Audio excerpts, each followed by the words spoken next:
Five common mistakes in budgeting. Ito yung nakakaapekto rin sa ating retirement. Una is fail to plan. Wala tayong plano. Bahala na.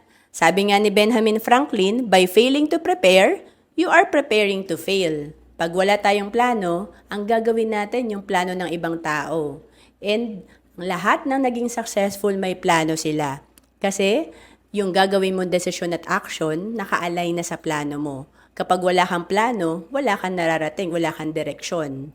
Pangalawa, not enough savings. Iniisip natin sa sweldo naman tayo every 15 days or every month, kaya hindi natin naisip magtabi. Pangatlo, fail to estimate cost of living. Mataas ang bilihin natin, hindi tayo nagko-compute, hindi tayo nagbabudget, wala rin tayong investment, kaya hindi natin nabibit yung inflation. Hindi tayo nakakasabay sa pagtaas ng bilihin. Naiiwan yung sweldo natin, naiiwan yung kinikita ng pera natin. And then pang-apat, underestimate medical expenses.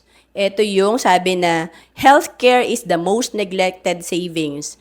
Have it while you can. Ito talaga hindi natin priority magkaroon ng healthcare. Pero malaking tipid pag tayo ay may healthcare. Panglima, did not take the risk to invest in long-term investment opportunities. Gusto natin mabilisan, gusto natin malaki agad ang kita natin within the week, within the month. So, wala yung long-term perspective. Importante, meron tayong long-term goals.